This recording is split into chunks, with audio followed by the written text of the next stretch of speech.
Listen up, keep pounding nation, because absolute chaos just hit the Queen City.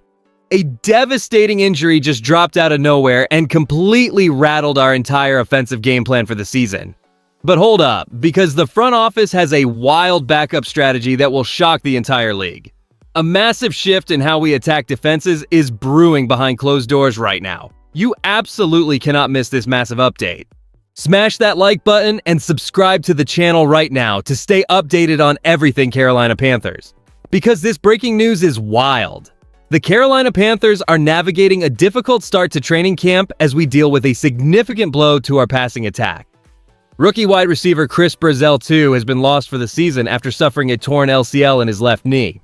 This injury arrives just as our team also confirmed the loss of COSAC leader Nick Scorton, leaving us facing early adversity.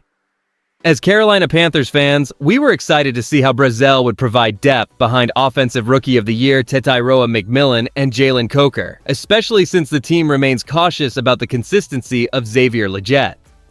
According to Mike Kay of the Charlotte Observer, there is an interesting path forward involving third-year tight end JT Sanders. The 6'4", 252-pound 2024 fourth-round pick from Texas has played 29 games with 62 receptions for 532 yards. Although he boasts an 80.5 reception percentage, he has only been targeted 77 times, often stuck in an offense that limited tight end involvement. And the more I look at this, the reality is that tight ends saw only 86 targets throughout the 2024 campaign, which makes Sanders' potential elevation into the red zone rotation a critical pivot. Fans are rightfully concerned because we have struggled to rush the passer and now lack wide receiver depth. With a new offensive play caller in Brazzell taking over, we have to wonder if the traditional tight end usage under Dave Canales will finally shift to accommodate this specific personnel change. Will Idzik truly change the scheme to prioritize Sanders? Or are we destined to see the same limited usage that defined our tight end production last season? The most surprising development following the injury to Brazzell II is the sudden shift in focus toward third-year tight end JT Sanders as a primary offensive solution. This tactical pivot arrives because our offense has historically shied away from utilizing tight ends as central figures, leaving fans to wonder if this forced necessity will finally break that long-standing pattern. According to Mike Kay of the Charlotte Observer, Sanders offers a unique hybrid body type that could stretch the field and create mismatches in the red zone during 11 personnel looks. While the 6', 252-pound tight end boasts an impressive 80.5 reception percentage, he has been targeted just 77 times over his first 29 regular season games. And honestly, the decision makers in the front office must be weighing the risk of asking an unproven player to shoulder such a significant workload against the reality that our passing attack needs immediate help after the loss of Brazzell. We have watched the team struggle to integrate the tight end position into the game plan for years, with the group seeing a combined 99 targets during the 2025 season. Behind closed doors, head coach Dave Canales and new play caller Brad Idzik are likely searching for creative ways to utilize our existing roster depth before we open the season against the Chicago Bears on September 13th. History shows that this franchise thrives when unexpected names are thrust into the spotlight, but we must see if the coaching staff is truly ready to depart from their traditional offensive philosophy to get the most out of our talented, yet underutilized, young pass catchers. Now that we have covered the injury updates, let us look at the bigger picture for our squad. And I will be straight with you, losing Brazzell II just as training camp hits its stride is a difficult hurdle for this offense to clear. The stakes for this season are incredibly high as we look to defend our NFC South title, and we simply cannot afford to lose reliable weapons in the passing game.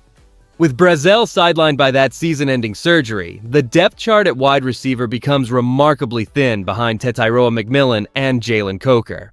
Xavier Legette remains the primary internal option to step up, but his inconsistency creates a major question mark for our passing attack. This shift effectively forces our new offensive coordinator, Brad Idzik, to reconsider his scheme and potentially lean into the tight end room, specifically looking for third-year player Jatavion Sanders to provide a spark in the red zone. If our tight ends continue to see limited targets, as they have under Dave Canales, we could struggle to maintain the offensive efficiency that won us the division last year. We face a challenging season opener on September 13th against the Chicago Bears, and any hesitation in our passing game could leave us vulnerable against tough opponents. With the Saints and other division rivals waiting to capitalize on any signs of weakness, we need our secondary receivers to find chemistry with the quarterback immediately. Our playoff aspirations depend on this team finding creative ways to move the chains without a full complement of healthy wideouts, making the transition to this new, tighter offensive rotation absolutely vital for our success in the upcoming months. Elevating third-year tight end JT Sanders could provide the precise spark our offense requires following the unfortunate loss of rookie Chris Brazzell II to a season-ending knee injury. By deploying the 6'4", 252-pound target in the slot, we gain a unique hybrid body type that creates severe mismatches against smaller defensive backs, especially within the red zone. The upside is clear because his 80.5% catch rate proves he is reliable when the ball finds his hands. However, the glaring risk is that our tight end group has historically been underutilized under head coach Dave Canales, with position targets totaling just 86 throws throughout the 2024 season. Relying on an unproven player to suddenly become a focal point of the passing attack is a substantial gamble, especially when veterans like Tommy Tremble and younger options like Mitchell Evans remain in the rotation to compete for those limited opportunities. Mike Kay of the Charlotte Observer suggests this shift could stabilize our 11 personnel looks, yet others around the league remain skeptical that this specific roster configuration can truly replace the explosive production we expected from our incoming rookie class. Let's be real, the numbers show we have not consistently prioritized this position group in recent years. Here is where I land on this. While I appreciate the optimism surrounding a change in play calling duties from Brad Idzik, I believe leaning solely on a personnel shift at tight end is an incomplete solution. We need our established wide receivers like Xavier Legette to finally find their rhythm if we hope to remain competitive when we face the Chicago Bears this September. When you combine the injury news to Nick Scorton and Chris Brazzell II with the shifting tactical landscape for the offense, a clear narrative emerges regarding the resilience and adaptability required for this upcoming campaign. This franchise is currently in a vital phase where developing depth is just as critical as star production, and the path forward involves trusting our internal roster to rise to the occasion. We should feel a grounded sense of cautious optimism as the team prepares to face the Chicago Bears. While losing a playmaker like Brazzell stings, the ability to pivot is what separates a true contender from the rest of the pack. Here's where it gets interesting as we look at how JT Sanders might transform his role as a hybrid target. With offensive coordinator Brad Idzik taking over play-calling duties, we may finally see the tight end position utilized as a consistent weapon rather than an afterthought.